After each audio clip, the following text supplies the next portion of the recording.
යේසුස්ගේ නාමයෙන් ඔබලා සියලු දෙනාම ආදරෙන් පිළිගන්නවා.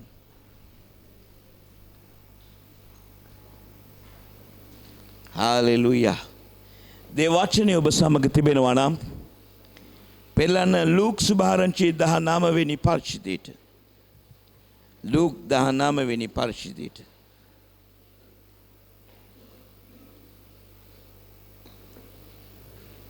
Hallelujah. Thank you, Jesus. ස්තුති වේවා. ලූක් 19 වෙනි පරිච්ඡේදයේ 8 වෙනි පදේ තමයි මම බලන්නේ. නමුත් අපි පළවෙනි පදේ ඉඳන් පොඩ්ඩක් බලමු සාරාංශය හැටියට ආරම්භයක් හැටියට. උන්වහන්සේ යෙරිකෝට ඇතුළුව එමෙදින් යද්දී සුංගම් අය කරන්නන්ගේ ප්‍රධානියෙක් වූ සාකියුස් නම්ලත් පෝසත් මිනිසෙක් යේසුස් වහන්සේ කවුද කියා බලන්ට සෙවිය. නමුත් ඔහු මිටි බැවින් සමූහයන් නිසා නොහැකි විය. උන්වහන්සේ ඒ මාර්ගයේ යන්ට සිටි බැවින් ඔහු පෙරටුව දුව ගොස් උන්වහන්සේ දකින පිණිස අත්තිකා ගහකට නැගුණේය. යේසුස් වහන්සේ ඒ ස්ථානයට පැමිණ උඩ බලා ඔහුට කතා කොට සාකෙවුස් වහම බැසපන්න. මක් නිසාද අද නුඹේ ගෙදර මා නවතින්ට ඕනෑයයි ඔහුට කිසේක. ඔහු වහම බැස ඇවිත් ප්‍රීතියෙන් උන්වහන්සේ පිළිගත්තේය.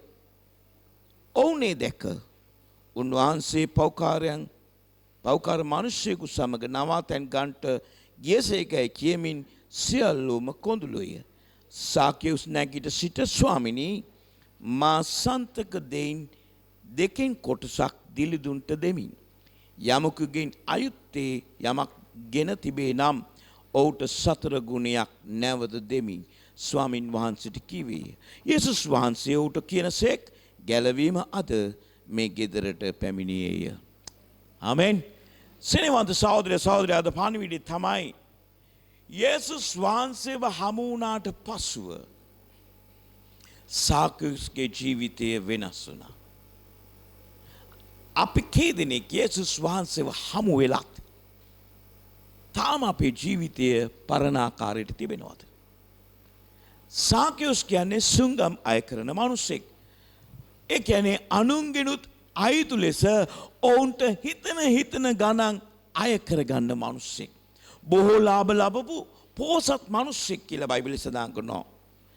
ඔහු මේ අයිතු ලෙස මිනිසුන්ගෙන් ගත්ත නිසා බොහෝ මිනිසුන්ගේ වෛරයට, ද්වේෂයට පාත්‍ර වුණා මේ මිනිසයා. ඉතින් ඔහු කොන් කරලා තියෙන ඔහු අයිතු ලෙස කටයුතු කරන නිසා පෞකාරයෙක් හැටියට. දවසක් යේසුස් වහන්සේ යෙරිකෝවට යනකොට මේ සාකෙවුස් කියන මිනිසයාට ආරංචි වෙනවා යේසුස් වහන්සේ මේ පාරේ එනවා. නමුත් ඔහුට ප්‍රශ්නයක් තිබුණා. ඒ මිටි නිසා ඔහුට යේසුස් වහන්සේ දකින්න බැරි නිසා ඔහු යේසුස් වහන්සේ යන දිශාව ගැන කල්පනා කළා. ඊට කලින් ගිහිල්ලා අත්තික ගහක් උඩට නැගලා ඔහු මොකද කරේ? යේසුස් වහන්සේව බලන්න ගත්තා. කවුද මේ යේසුස් වහන්සේ? උන්වහන්සේ කුමන පුද්ගලෙක්ද? සෙනෙහවන්ත සහෝදර සහෝදරී, යේසුස් වහන්සේ අත්තික ගහ යටට ඇවිල්ලා ඒ යන මාවතේ උඩ බලලා සාකෙවුස්ට කිව්වා අද මම නුඹ සමග රාත්‍රියේ නවතින්න යනවා. සාකෙවුස්ට බලාපොරොත්තුවක් උනේ උන්වහන්සේව දකින්න පමණයි. නමුත් උන්වහන්සේ ඔහුගේ බලාපොරොත්තුවටත් එහා උත්තරයක් දුන්නා. මේ උදෑසන ඔබේ බලාපොරොත්තුවටත් එහා උත්තරයක් දෙන්න පුළුවන් තැනන් වහන්සේ යේසුස් වහන්සේ කියන්නේ. ආමෙන්. යෙරමියා පොතේ සඳහන් කරනවා ඔබ මා සොයන කල නුඹලා මා මුළු සිතින් සොයන කල නුඹලාට මා සම්බ වෙන්නේ. නුඹලා මා සොයන කල නුඹලා මා මුළු සිතින් සොයන කල නුඹලාට මා සම්බ වන්නේය. අපි 8 වෙනි පදේ ඉඳන් බලමු. දැන් යේසුස් වහන්සේ හමු වුණා. සාකෙවුස් නැගිට සිට. ඒ කියන්නේ යේසුස් වහන්සේ කියනවා නම් මම අද ඔබගේ ගෙදර ඉන්නවා කියලා. දැන් යේසුස් වහන්සේ උන්ගේ ගෙදරට ආවා. ඒ ආවෙන් පස්සේ ආරාධිත අමුත්ත තමයි යේසුස් වහන්සේ. ඔහු නැගිටලා යම් වචනයක් ප්‍රකාශ කරනවා. මේ වචනය මිනිසුන්ට අදහා ගන්න බැරි වුණා. ඒට හේතුව සාකෙවුස් නැගිට සිට ස්වාමිනී මා සන්තක දෙයින් දෙකෙන් කොටසක් දිලිඳුන්ට දෙමි. ඒ කියන්නේ මා ගාව දැන් මොන වගේ සංචිතයක් තියනවද මොන වගේ සන්තකයක් තියනවද? මොකද මම පොසත් මිනිසෙක් හරියටම භාගයක්. දෙකෙන් කොටසක්. ඒ කියන්නේ 50% මම දිලිඳුන්ට දෙන්න තීරණය කරනවා. මේ මිනිස්සුන්ගෙන් හොරාගත්තු මිනිසෙක් අයිතු ලෙස ගත්ත මිනිසෙක් යේසුස් වහන්සේව හමු වුණාම ඔහුගේ ජීවිතේ පරිවර්තනයක් ඇති වුණා. අද බොහෝ විට අපේ පරිවර්තනය පිටස්තරයි. අපි කිතුණුවෙක් වුණාම අපි කරන පළවෙනි දේ මොකද්ද? කුර්සියක් දාගන්නවා. එම නැත්තම් අපි සුදුසු ඇඳුමක් තෝරගන්නවා. මම කිතුණුවෙක් කියලා පෙන්වන පිණිස. මේ ඔක්කොම බාහිර. නමුත් ස්වාමින් වහන්සේ ගනුදෙනු කරන්නේ ඔබේ බාහිරත් එක්ක නෙමෙයි. උන්වහන්සේ ගනුදෙනු කරන්නේ ඔබගේ අභ්‍යන්තර මනුස්සයත් එක්කයි. මේ පිටතට පේන මනුස්සයා ෂේ වෙලා යනවා. නමුත් ආත්මික නැමැති ඔබේ අභ්‍යන්තර මනුස්සයත් එක්කයි උන්වහන්සේ ගනුදෙනු කරන්නේ. සිනීවන්ත සහෝදරය සහෝදරී අභ්‍යන්තර මනුස්සයා ගැලවීම ලැබුවේ නැත්තම් ඔබ හිතන විදිය වෙනස් වෙන්නේ නැහැ. අභ්‍යන්තර මනුෂ්‍යයා ගැලවීම ලැබුවේ නැත්තම් ඔබ දකින විදිය වෙනස් වෙන්නේ නැහැ. අභ්‍යන්තර මනුෂ්‍යයා ගැලවීම ලැබුවේ නැත්තම් ඔබ කතා කරන විදිය වෙනස් වෙන්නේ නැහැ. මේ බාහිරව අපිට පුළුවන් ඇඳුම් අඳින්න. බාහිරව මිනිසුන්ට පේන්න අපිට සබත ආරක්ෂා කරන්න පුළුවන්. බාහිරව අපිට බයිබලේ පවා කියවන්න පුළුවන්. බාහිරව අපිට යාඥා කරන්න පුළුවන්. නමුත් අභ්‍යන්තර මනුෂ්‍යයා ගැලවීම ලැබුවොත් පමණයි ඔබේ චින්තනය වෙනස් වෙන්නේ. ඔබ හිතන විදිය වෙනස් වෙන්නේ. මම මෙන්න මේ විදිය දෙයක් හොයාගත්තා.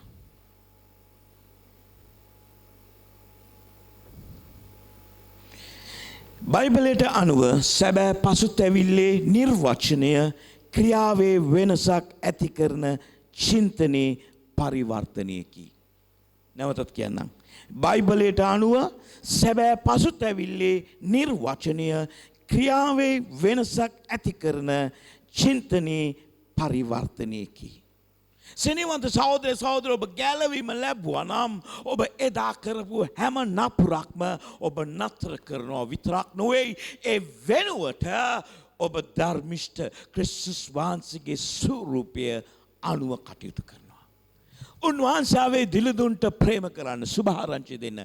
මේ මනුෂ්‍යයා යේසුස් වහන්සේව හමු වුණාන් පස්සේ ඔහු මොකද කරන්නේ? ඔහුගේ සන්තකෙන් 50% හේතුවක් නැහැ.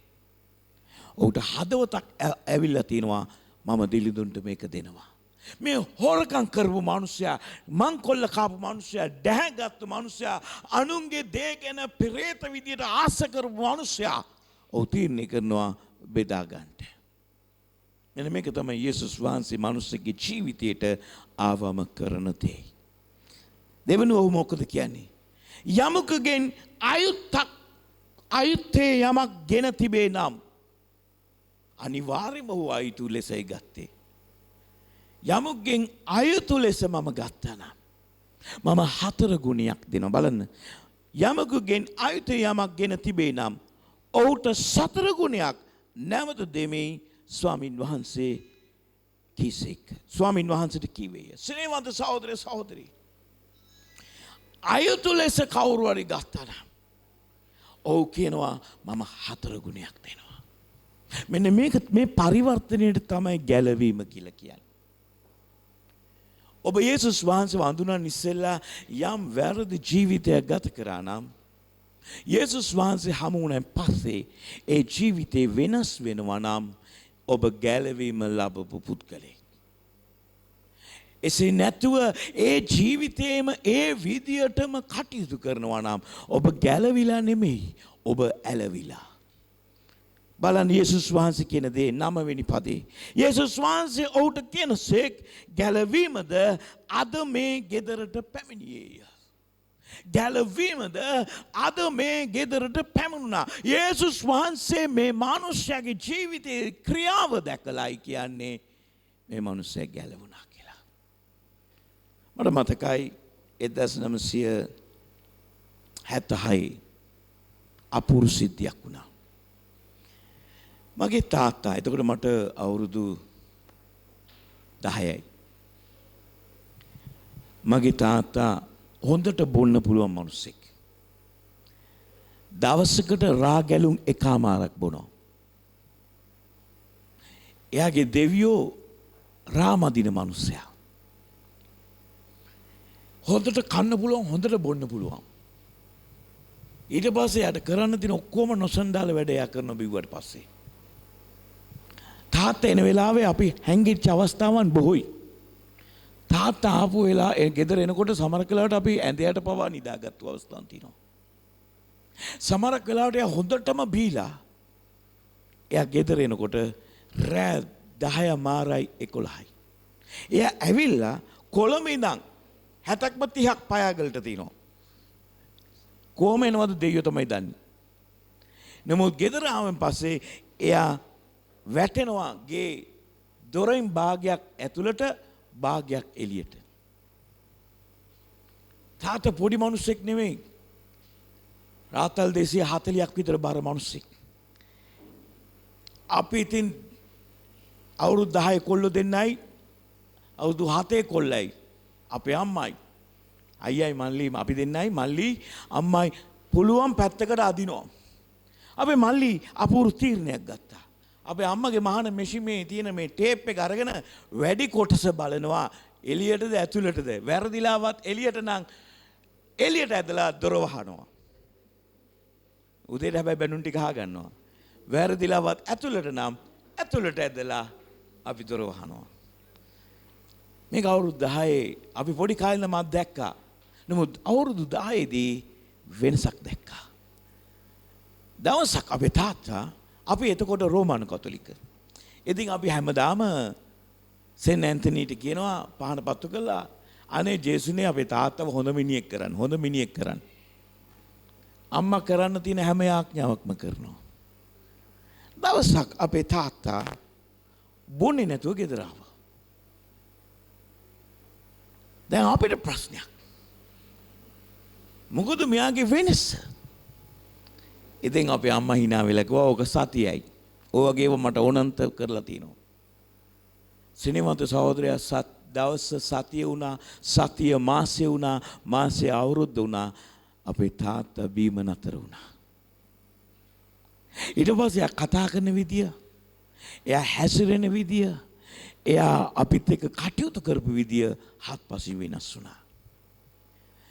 අභ්‍යන්තර මිනිසයා වෙනස් වුණාම පිටස්තර මිනිසයත් වෙනස් වෙනවා.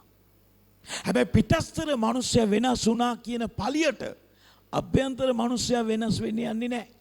සමහරක් අපි ජනවාරි මාසේ පළවෙනිදා තීරණය කරනවා මම අහවල් දෙය කරන්නේ නැහැ, මං අහවල් දෙය කරන්නේ නැහැ, මම සුදෝ ඔන්න ඔයාගේ ඔළුවට අත තියලා පොරොන්දු වෙනවා මම මෙහෙමයි.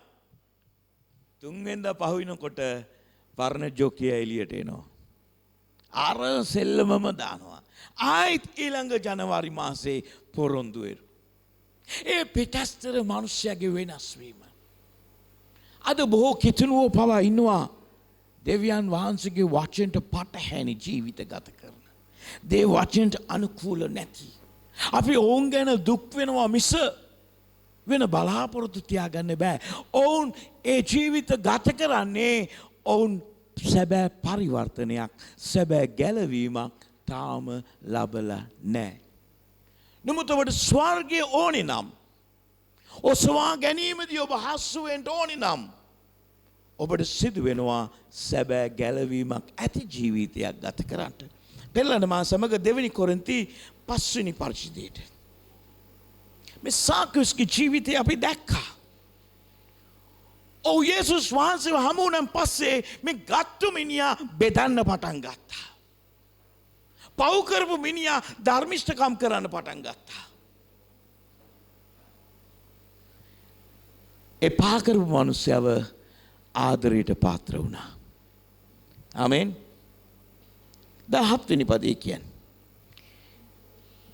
2 කොරින්ති 5:17. එබැවින් යමෙක් ක්‍රිස්තුස් වහන්සේ තුල සිටින්නේ නම් ඔව් අලුත් මැවිල්ලක්ය. පරණ දේ පහව ගියේය, මෙන්න සියල්ලම අලුත් වී තිබේ. මුළු සභාවටම බයිබලේ හම්බුණාද? එහෙනම් කියවන්න මාත් එක්ක. එබැවින් යමෙක් ක්‍රිස්තුස් වහන්සේ තුල සිටින්නේ නම් ඔහු අලුත් මැවිල්ලක්ය. පරණ දේ පහව ගියේය, මෙන්න සියල්ල අලුත්ව තිබේ. සිනේවන්ත සහෝදර සහෝදරී, ඔබ දෙවියන් වහන්සේගේ දරුවෙක් වුණු දාම ඔබගේ පරණ දේ පහව යනවා.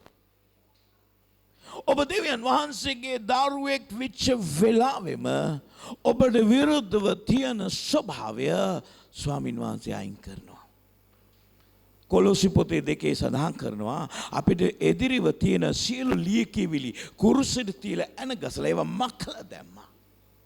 අපිට විරුද්ධව තියෙන චෝදනාවන්, යක්ෂය විසින් අපිට දමා තිබෙන චෝදනාවන් සියල්ල කුරුසෙට තියලා ඇන ගසලා අපිව නිදහස් කරා. සිනවන්ත සහෝදර, ඔබගේ ස්වභාවය තමයි මේ පොළොවේ ස්වභාවය. ඔබගේ පියා මවගේ ස්වභාවය තමයි ඔබ දරන්නේ. මොකද ඔබ හැදිලා තියෙන්නේ ඔවුන් හරහා එන්නව DNA ජානමය ක්‍රියාව තුළ. එතකොට ඔබගේ දෙමව්පියන්ගේ ස්වරූපය, දෙමව්පියන්ගේ ස්වභාවය, දෙමව්පියන්ගේ ආකල්ප ඔබ දරනවා. නමුත් ඔබ යේසුස් වහන්සේව දැනගත්තම ඔබ අලුත් මැවිල්ලක් වෙනවා. ඒ වෙලාවම තවදුරටත් ඔබ ඔබගේ අම්මගේවත් තාත්තගේවත් ස්වභාවය නෙමෙයි, යේසුස් ක්‍රිස්තුස් වහන්සේගේ ස්වභාවය, මේ ජීවනයේ වචනේ ස්වභාවය දරන්න ඕනි. එසේ නැතුව ඔබ තාමත් ඔබගේ අම්මගේ තාත්තගේ ස්වරූපය දරනවා නම්, ස්වභාවය දරනවා නම් ඔබ තාම ගැලවීමෙන් ලබලා නැහැ. සිනවන්ත සහෝදර සහෝදරී, මේ පිළවේ පියා, පොළවේ පියාගේ ස්වභාවය නොවේ, ස්වර්ගික පියාගේ ස්වභාවය ඔබ දරන්නෙක් වෙන්න ඕනි. ක්‍රිස්තුස් වහන්සේ උදෙසා තානාපතියෙක් වෙන්න ඕනි. පෙළන මා සමග 2 කොරින්ති 5:16 අපි බලමු. එයින් මෙතෙන් පටන්, හැමෝම කියන්න, එයින් මෙතෙන් පටන් අපි මාංශාකාරයෙන් කිසිවෙකු දැන නොගැනෙමුව. මෙතෙන් පටන් අපි මාංශාකාරයේ සම්බන්ධතාවයක් නොවේ. අපි අභ්‍යන්තර මිනිස්සෙක් එක්ක ගනුදෙනුවක් කරන්න යන්නේ. දෙවියන් වහන්සේ සමග අපි ගනුදෙනුවක්. මෙතෙන් පටන් අපි පාපේ ලොල් වෙච්ච ජීවිතයක් නොවේ, ධර්මිෂ්ඨකමේ පංගුකාරකමක් ඇති ජීවිතයක්. ඔබ දන්නවද, ඔබ සැබෑ ගැලවීම ලැබුවම ඔබගේ ණය ස්වභාවය පහ වෙලා සපලත්ති ස්වභාවයකට එනවා. ඔබගේ රෝගී ස්වභාවය පහ වෙලා සුවේ ස්වභාවයකට එනවා. ඔබගේ දිලිඳු ස්වභාවය පහ වෙලා පොහොසත් ස්වභාවයකට පැමිණෙනවා. ඔබගේ ආකල්ප පවා පොහොසත් වෙනවා. ඔබගේ චින්තනය පොහොසත් වෙනවා. සමහරක් මිනිසුන්ට හැකියාවක් තියෙනවා. මිනිස්සෙක් දිහා බැලුවම එයා පිට්පොකට්කාරයෙක්ද, එයා කුඩු පාවිච්චි කරන මිනිස්සෙක්ද, එහෙම නැත්නම් එයා ගානිකා වෘත්තියේ ඉන්න කෙනෙක්ද, මේ හැම දෙයක්ම නිරීක්ෂණය කරන්න පුළුවන් නිමේෂයකින්. නමුත් ඔබ ගැලවීම ලැබුවෙන් පස්සේ ඔබට එකක්වත් කරන්න බෑ. ඇයි? ඔබගේ පරණ ස්වභාවයෙන් අනුව තමයි මේ කවුද කියලා ඔබ දන්නේ. මොකද ඔබත් ඒ ජාතියේ වැඩ කරපු නිසා. නමුත් ඔබ ගැලවීම සැබෑ ලෙස ගත්තන් පස්සේ තව දුරටත් ඔබ එවැනි කාන්තාවක් දැස බලන්නේ නැහැ. ඒ තැනතියක් හැටියට ඔබ දකින්නේ තවත් සහෝදරියක්. යේසුස් වහන්සේ හමු විය යුතු සහෝදරියක්. ඔබ තව දුරටත් දකින්නේ නැහැ මේ ඩ්‍රග්ස් වලට, කුඩු වලට බැහැවිච්ච මිනිස්සු නාස්තිකාරයෙක් හැටියට. යේසුස් වහන්සේ හමු විය යුතු තවත් සහෝදරයෙක්. ඔබ දකින්නේ නැහැ මේක දෙමළ මිනිස්සෙක්, මේ සිංහල මිනිස්සෙක්, මේ මුස්ලිම් මිනිස්සෙක්, මේ බර්ගර් මිනිස්සෙක්, මේ සුද්දෙක්, මේ කල්ලෙක්. ඔබ දකින්නේ නැහැ. ඒකට හේතුව යේසුස් වහන්සේගේ තවත් මැවීමක්, දෙවියන් වහන්සේගේ තවත් මැවීමක්. මගේ බිරිඳ ඇර අනිත් හැම සහෝදරියක්ම මට මගේම මව්කුසෙන් ඉපදුණු සහෝදරියක් විදිහටයි ඔබ දකින්න පටන් ගන්න. එතකොට කාමීච්ඡාචාරයට ඉඩ නැහැ. නමුත් ඔබ ගැලවීම ලබලා නැති නිසා තමයි අපේ ඇස් කැරකෙන්නේ, අපේ ඇස් බලන්නේ, අපේ හිතන්නේ. මගේ සිනහවන්ත සහෝදර සහෝදරී, අපිට කල්පනා කරමු අපි ගැලවිලාද එහෙම නැත්නම් ඇලවිලාද?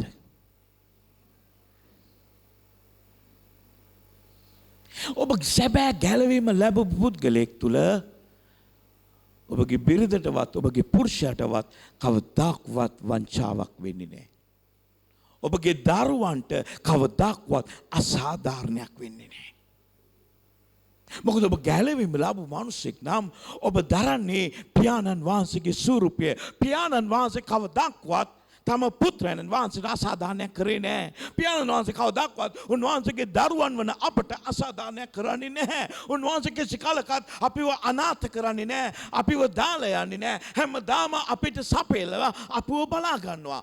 ඔබ ඒ වගේ පුද්ගලෙක් වෙනවා. මොකද ඔබගේ DNA එක ඥානය තව දුරටත් ඔබගේ පියාගේ මාවගේ නෙවෙයි ස්වාමී යේසුස් වහන්සේගේ. උන්වහන්සේගේ ලේ තමයි ඔබට ගලලා ඔබ පවිත්‍ර කරන්නේ. හලෙලූයා. ආමෙන්. මම දන්නවා ඔබලා ලස්සන ජීවිත ගත කරන සෙනඟක්. ඔබ හොඳ පෞල් ජීවිත ගත කරන සෙනඟක්. ඒ ගැන මට ආඩම්බරයි. මම ඒ ගැන දෙවියන් වහන්සේට ස්තුති කරනවා. ඔබ ධර්මිෂ්ඨ දෙයක්. මොකද ඔබ මංකොල්ල කන්නේ නැහැ. ඔබ හොරකම් කරන්නේ නැහැ. ඔබ වැරදි මද්ද්‍රසාරය පාවිච්චි කරන්නේ නැහැ. මොකද හේතුව ඔබ දෙවියන් වහන්සේගේ දරුවෝ.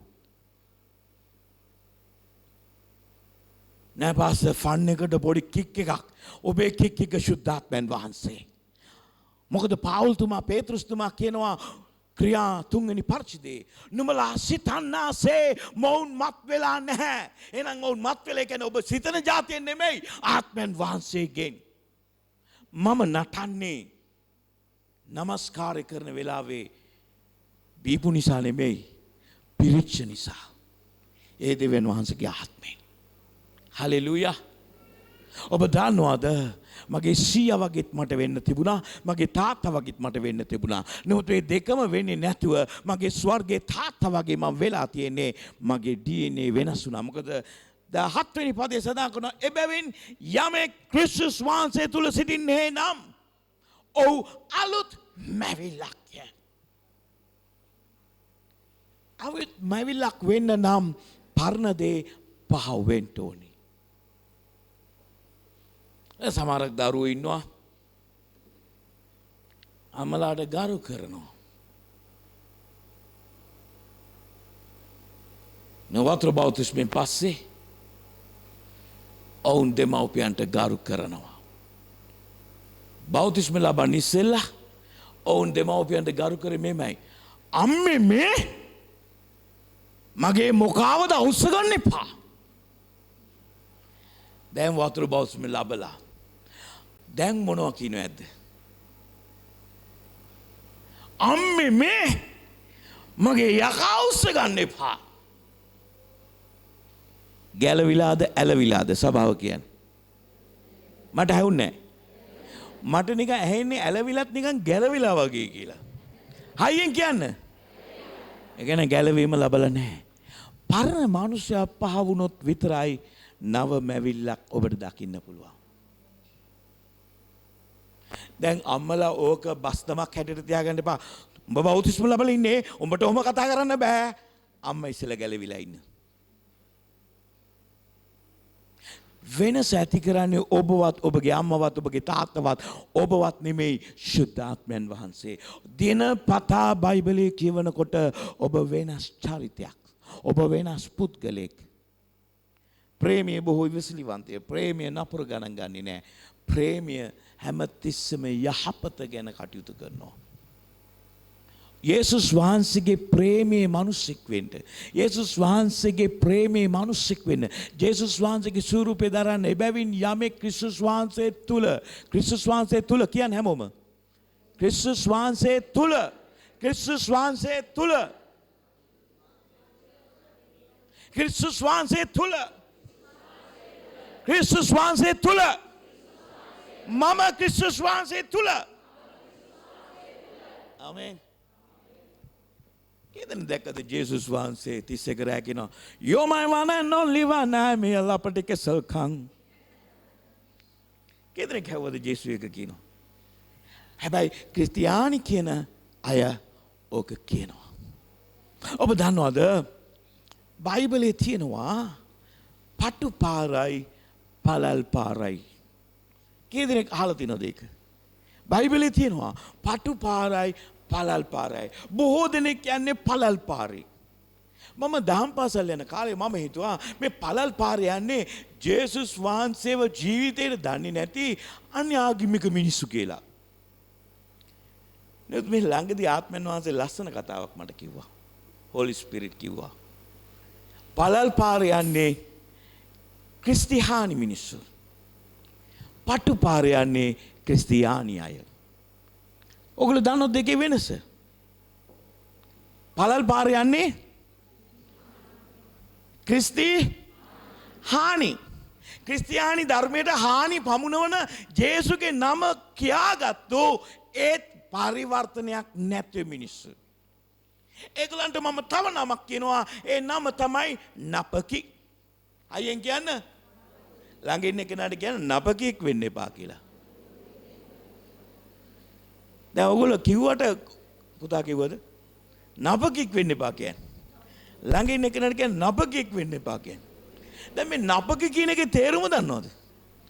කියලා දැම්මා. කොයා බැලිල්ලක් නැහැ. නමින් පමණක් හිතුණුවෙක් වෙන්න එපා. ඒගොල්ලෝ ක්‍රිස්තියානි. ක්‍රිස්තියානි කියන්නේ යේසුස් වහන්සේව අනුගමනය කරන. ඒගොල්ලන්ට තියෙන පටුපාර. පටුපාර කියන්නේ මෙලයක් ගෙවන්න තියෙනවා. ඇතර මම දේශනා කරන්න හිතුවේ පළවෙනි කොරින්ති 3 වෙනි පරිච්ඡේදයේ 10 වෙනි පදේ ඉඳන්. ඒ ස්ථානයේ සඳහන් කරනවා දමා තිබෙන අතිවාරම ඇර වෙන අතිවාරමක් නැහැ. දමා තිබෙන අතිවාරම ඇර වෙන අතිවාරමක් නැහැ. ඒ දමා තිබෙන අතිවාරම තමයි ක්‍රිස්තුස් වහන්සේ. ඒ අතිවාරම තමයි මේ සුද්ධ වචනය. මේ වචනයට පටහැනි ධර්මයක් නැහැ දේව දරුවන්ට. දේව වචනය මොනවද තියන්නේ? ඒක අඩු කරන්නත් එපා, ඒකට එකතු කරන්නත් එපා. සමහරක් අපි හිතනවා කරුණාව තියෙනවා කියලා. ඇත්ත. මේ කරුණාව ගැන ඔයගොල්ලෝ ගන්නේ යෝහන් සුභාරංචි 8 වෙනි පරිච්ඡේදයේ එක ස්ත්‍රියක් පාපයත් එක්ක හසු වෙලා ආවම නීතිය හැටියට මෝසස්ගේ ව්‍යවස්ථාවේ හැටියට ගල් ගහලා මරන්න ඕනේ. ඒගොල්ලෝ ගල් ගහන්නේ නැතුව ඒගොල්ලෝ ගේනවා මේ ස්ත්‍රියව. ඒගොල්ලන්ගේ ප්ලෑන් එක මේ ස්ත්‍රියට කරන පාපේ නතර කරන්නවත් නැත්තම් ඒ ස්ත්‍රියව ඒ පාපෙන් ගලව ගන්නත් නෙමෙයි යේසුස් වහන්සේව හසු කරගන්න. හදිසියෙන් හරි මේ පාපේ මේ මිනිසුන්ව ගලවන්න ඕන නම් ඒ ස්ත්‍රියට තනියෙන් ওই වැඩේ කරන්න බෑ. ඒ පුරුෂයවත් එක්කගෙන එන්න ඕනි. පුරුෂයා නැතුව මොකද පුරුෂයා ඒගොල්ලන්ගේ කීමකට කටයුතු කරපු මිනිස්සෙක්. ස්ත්‍රිය විතර කරගෙන ආවා. ගලුත් එක්ක ආවේ. යේසුස් වහන්සේ බිම නැවුණා. බිම නැවිලා ලියන්න ගත්තා. ඇයි? බිම ලැබිලා වැල්ලේ ලියන්න ගත්තා. දස පනත උන්වහන්සේගේ ඇඟිල්ලෙන් ලිව්වා කියලා බයිබලයේ සඳහන් කරනවා. ඒ පර්වතයේ මත ලියපු එක වෙනස් කරන්න බෑ. නමුත් දැන් උන්වහන්සේ නැවිලා බිම ලියනවා වැල්ලේ තියෙන දේ මකන්න පුළුවන්. උන්වහන්සේ කියනවා නැගිටලා කිසි දවසක වරදක් කරපු නැති කෙනෙක් ඉන්නවා නම් පළවෙනි ගල ගන්න. අපිට හරි ලේසි මිනිස්සෙක් දැක්කම චෝදනා නගන්න. නමුත් ක්‍රිස්තුස් වහන්සේගේ ඇස චෝදනා නගන ඇසක් නොවේ. ප්‍රේමය කරුණාව පෙන්නන ඇසක්. උන්වහන්සේ පෞකාරයට ප්‍රේම කරනවා. ඉතින් උන්වහන්සේ නැවිලා මේක ලිව්වා. ඊට පස්සේ නැගිටලා කියනවා කිසි කලක වරදක් නොකරපු කෙනා පළවෙනි ගල ගහන්න. හැමෝම ගල් අතහැරලා යන්න ගියා. ස්ත්‍රියවත් අතහැරියා. උන්වහන්සේ දෙවෙනි සැරේ නැගිටිනකොට උන්වහන්සේ දකිනවා ස්ත්‍රිය විතරක් ඉන්නවා අනිත ඔක්කොම ගිහිල්ලා. එහෙනම් ගල් ගහන්න ඉතුරු වෙලා ඉන්නේ කවුද? යේසුස් වහන්සේ විතරයි. නෝත් යේසුස් වහන්සේ කියනවා මමද එය නොකරමි. ඔබ ගෙදර ගිහලා යෝහන් 8 කියවන්න. මමද එය නොකරමි. ඊට පස්සේ කුමක්ද සිදු වෙන්නේ? උන්වහන්සේ කියනවා තවත් පව් නොකරන්න. මොකද කරුණාව කියන්නේ? කරුණාව කියන්නේ මම ඔබට සමාව දෙනවා. ඔබට chance එකක් දෙනවා. හැබැයි මෙතෙන් පටන් කරන්න එපා. කරුණාව කියන්නේ continue in sin කියන එක නෙමෙයි. Stop your sinning and start a living a new life. පව් කරන එක නතර කරන්න.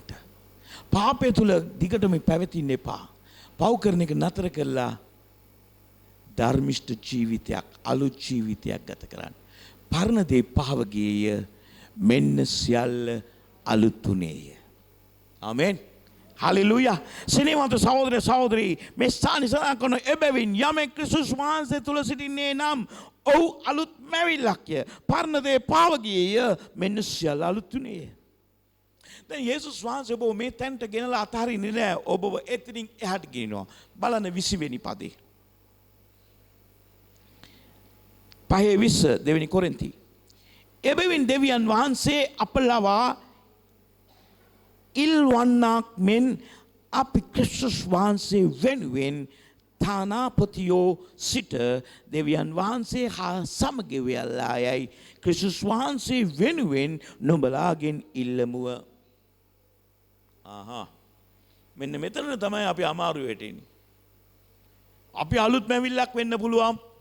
පරණ දේ පහ වෙන්න පුළුවන්.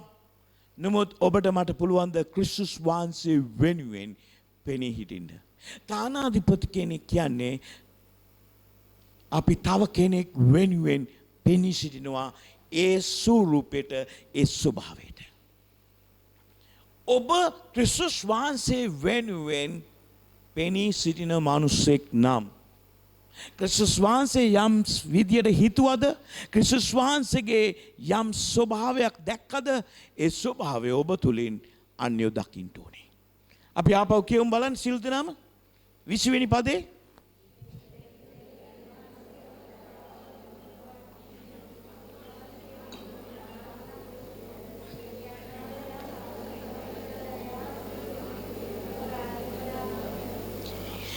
එබැවින් දෙවියන් වහන්සේ අප ලවා ඉල්ලන්නේ. දෙවියන් වහන්සේ අපෙන් ඉල්ලන්නේ මොනවද? උන්වහන්සේගේ පුත්‍රයාගේ තානාධිපති වෙන්න. දෙවියන් වහන්සේ ඉල්ලනවා මම ඔබේ පව් වලට සමාව දෙන්නම්. ඔබගේ සාපලා ජීවිතින ඔබ ගලවන්නම්. දැන් ඔබ මගේ පුත්‍රයා වෙනුවට පෙනී හිටින්න මේ පොළොවේ. කවුරු හරි හැවොත් ජේසු කෝ කිව්වොත් අසල්වාසියට කියන්න ඕනේ ජේසු එහා පැත්තේ ගෙදර ඉන්නවා කියලා. ඔබ දිහා බලලා අසල්වාසියට කියන්න පුළුවන්ද ජේසු ඔබ කියලා? මම ඔයගලන්ට කතා කරන්නේ. පුළුවන්ද? පොඩි බාහිර දුර කාර්යයක් නේ. අපි අද උත්සාහ කරමු ඒ වගේ වෙන්න. සාකයුස්ගේ ජීවිතේ වෙනස් වුණා.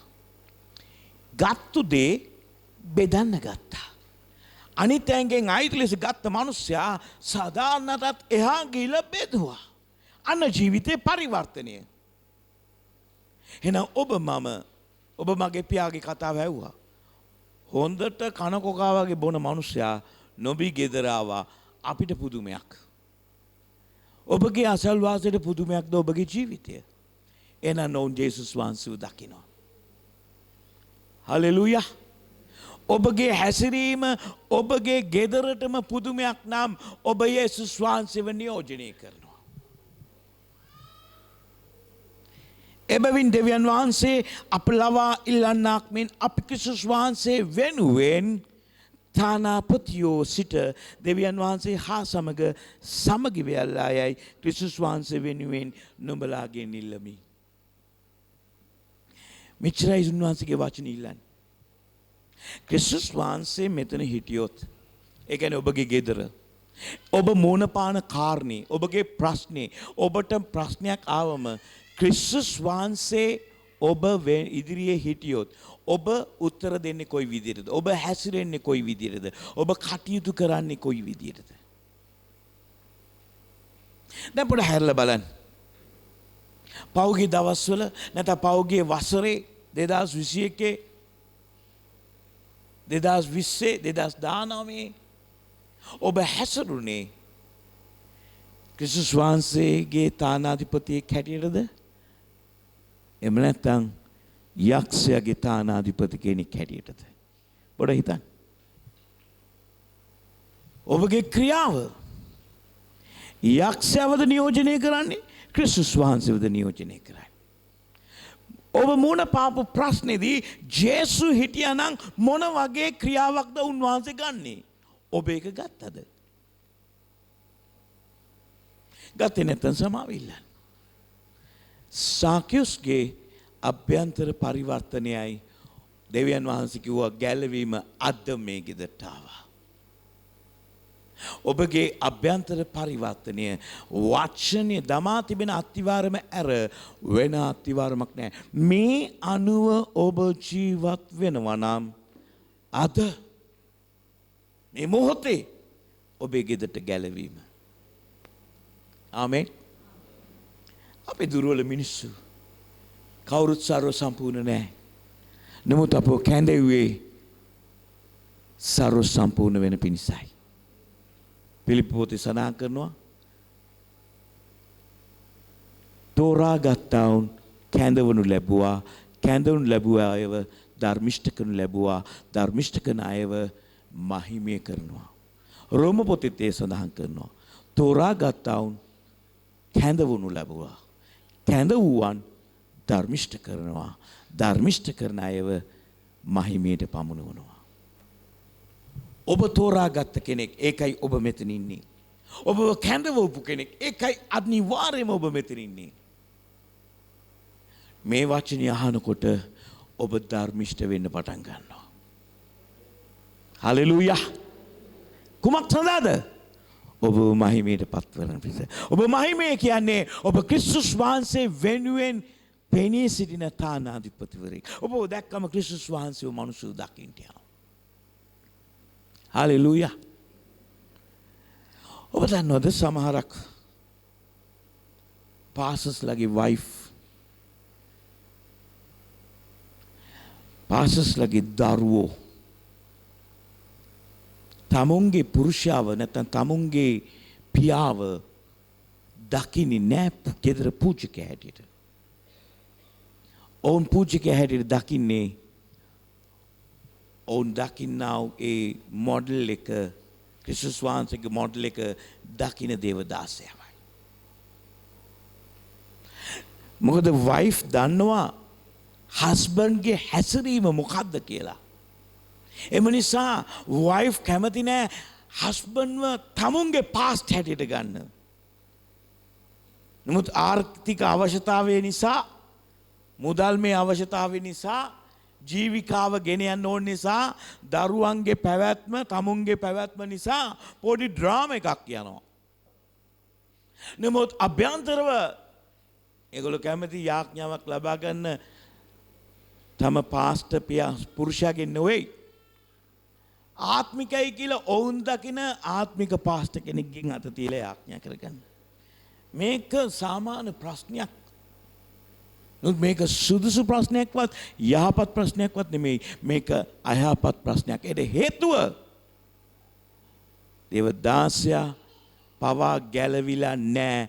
ඔහුද ඇලවිලා ඉන්න අවස්ථාවන් තිබෙනවා. නමුත් සිනේමන්ත සහෝදර සහෝදරී, මගේ ගෙදර මම ඔබගේ පාස්ටර් විතරක් නෙමෙයි, මම මගේ ගෙදරත් පාස්ටර්. මගේ බිරිඳගේ ඉස්සරහට මම මේක කියන්නේ. මගේ දරුවන්ගේ පාස්ටර් මම. ඔවුන්ගේ තාත්තා විතරක් නෙමෙයි, මම ඔවුන්ගේ ආත්මික පියා. ඒක හේතුව ඔවුන් දකිනවා මේ මිනිසයා දෙවියන් වහන්සේ සමග තියෙන පංගුකාරකම. මොකද අන්තිමට තානාධිපතියෝ සිට උන්වහන්සේ සහ සමග වියන්නයි ක්‍රිස්තුස් වහන්සේ වෙනුවෙන් නුඹලාගේ ඉල්ලමිනෝ. පාලකවරු හැටියට අපි කී දෙනෙක් ක්‍රිස්තුස් වහන්සේ සමග, පියාණන් වහන්සේ සමග සමගිද? අද දේවදාසු හැටියට දෙවියන් වහන්සේත් එක්ක අපි කී දෙනෙක් සමගිද? හැම ඇදලිවන්තයෙක් හැටියට අපි දෙවියන් වහන්සේත් එක්ක කී දෙනෙක් සමගිද? ඔබ සමගි නම් ඔබ ගෙදරින් ඔබට ඒ පූජ්‍යකම ලැබෙනවා. ඔබ දෙවියන් වහන්සේත් එක්ක සමගි නම් ඔබගේ ගෙදරින් ඔබට පූජ්‍යකත්වය ලැබෙනවා. අද විවාහය දෙදරා ගිහිල්ලා තිබෙන්නේ ඔබ දෙවියන් වහන්සේත් එක්ක සමගින් නැති නිසායි. අද දරුවෝ තම පියාව මවව දකින්නේ නැත්තේ ආත්මික පූජකවරු සහ වරියන් හැටියට දකින්නේ නැත්තේ ඔබ දෙවියන් වහන්සේ සමග හවුල් වෙලා සමගි වෙලා නැති නිසායි. ඔබ සමගි වෙලා නම් කොහෙවත් දුවන්නේ නැහැ ආලේපේ ලබන්ට. ඔබ ඔබගේ ගෙදරම ආලේපේ ලබනවා. අද මගේ පණිවිඩය ඔබට පමණක් නොවේ. මේ YouTube එක හරහා Facebook හරහා මුළු ශ්‍රී ලංකාවේ දාස දාසින් සියලු දෙනාටම කතා කරනවා.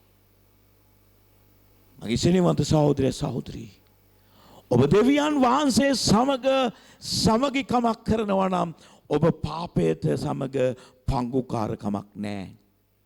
ඒක ඔබගේ ගෙදරින් ආරම්භ කරන්න ඕනේ. ඔබගේ බිරිඳ, ඔබගේ දරුවෝ ඔබව පූජකෙක් හැටියට දකින්න යනවා.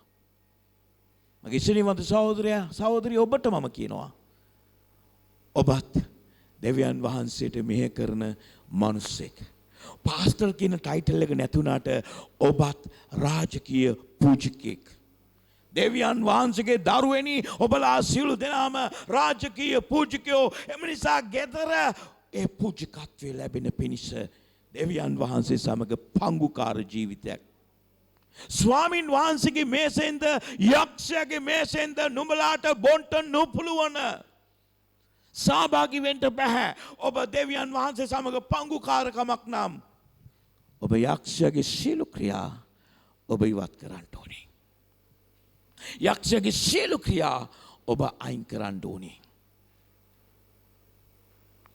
අද සබත් දවස. සබත් දවසේ දෙවියන් වහන්සේගේ දරුවෝ දේව පාමුලා ඉන්න ඕනේ. ඒකට හේතුව ඔවුන් මාංශාකාරය නොවේ. හදිසියෙන් හරි අද ක්‍රිකට් මැච් එකක් තිබුණොත් දේව දරුවෝ කොයිද ඉන්නේ? ස්වාමිනී අවුරුද්දට ඉරිදාවන් 52ක් තියෙනවා. මම එකකට එන්නේ නැහැ 51ෙම ඉන්නවා කියලා ඔවුන් ක්‍රිකට් බලන්න යනවා නම් හදිස්සියෙන් හරි ඒ වෙලාවේ ඔසවා ගැනීම ආවොත් ඒ ක්‍රිකට් බලන්න ගිය කිතුණුවා එසවෙයිද? මම ප්‍රශ්නයක් අහනවා. ඔබ හැමදාම පල්ලි යනවා. නමුත් එක දවසක් ඔබ තියෙන එක මැච් එකක් බලන්න යනවා. ඔසවා ගැනීම ඒ වෙලාවේ සිදු වුණොත් ක්‍රිකට් බලන්න ගිය කිතුණුවට මොකද්ද වෙන්නේ? එසවෙයිද නැද්ද? කියන්න බලන්න. කීයද කියනවද එසවෙයි කියලා? අත උස්සන්න. ඔබ බයයි මොකද ඔබම දන්නේ ඔබ එසවෙයිද කියලා. එසවෙන්නේ නැහැ කියලා කීයද කියනවද? ඔබ හරි. මොකද ක්‍රිකට් කියන්නේ මානසික දෙයක්. ආත්මික දෙයක් නෙමෙයි, කානල් දෙයක්. ඒතකොට කානල් දෙයක් නැත්නම් මානසික දෙයකට ලොල් වෙන කෙනෙක් ඇත්ත ඒ මිනිස්සයා එසවෙන්නේ නැහැ. එහෙනම් මගේ ස්නේහවන්ත සහෝදර සහෝදරී, අද මානසික දේවල්, කානල් දේවල් පස්සේ අපි කී දෙනෙක් යනවද? එහෙනම් ඔබ තියෙන එක ඔබ ක්‍රිස්තියානිද? ඔබ ක්‍රිස්තියානිද? සැබෑ පරිවර්තනයක් කියන්නේ ශුද්ධකම අනුව ජීවත් වෙන සෙනඟක්. සැබෑ පරිවර්තනයක් කියන්නේ පාපිෂ්ඨ ප්‍රතික්ෂේප කරලා ස්වාමින් වහන්සේට ඇලුම් වෙන මිනිසෙක්. මතක තියාගන්න, මම පෞකාරයට ආදරෙයි. මම ද්වේෂ කරන්නේ පාපේ ස්වභාවයටයි. මම ඔබට ආදරෙයි. මට තරහක් එනවා නම් තරහක් එන්නේ ඔබ කරන ක්‍රියාවත් එක්කයි. මොකද ඒ ක්‍රියාව ඔබේ නෙමෙයි, පොළවේ පියාගෙන්. ඒ තමයි යක්ෂයාගෙන්. ඔබේ පියා ස්වර්ගික පියා, එයා ධර්මිෂ්ඨ ස්වභාවයයි. අද ඔබට යෝජනාවක් කරනවා. දෙවියන් වහන්සේගේ හවුල් සමගිකමේ මිනිසෙක් වෙලා ක්‍රිස්තුස් වහන්සේට තානාධිපතියෙක් වෙන්න. සැබෑ පරිවර්තනය කියන්නේ සාකියුස් ගත්ත මනුස්සයා එයා බෙදන්න ගත්තා. සැබෑ පරිවර්තනය කියන්නේ ඔබේ පාපය ඔබ නතර කරලා ධර්මිෂ්ඨ ක්‍රියා පටන් ගත්තා. ගෙදරින් පටන් ගන්න. අවසාන වශයෙන් මම කලින් කියපු කියමන කියවනවා. බයිබලයට අනුව සැබෑ පසුතැවිල්ලේ නිර්වචනය ක්‍රියාවේ වෙනසක් ඇති කරන චින්තනයේ පරිවර්තනයකි. ඔබ හිතන විදිය පවා වෙනස් වෙන, දකින විදිය වෙනස් වෙන දෙයක් බයිබලයට අනුව සැබෑ පසුතැවිල්ල කියන්නේ. ඔබ පාපේ කියාදී අත්හරිනවා කියන්නේ එකයි. එබැවින් ඔබ ඔබේ මනස හා විශ්වාසයන් වෙනස් කර ගැනීමෙන් පසුතැවිලි වේ.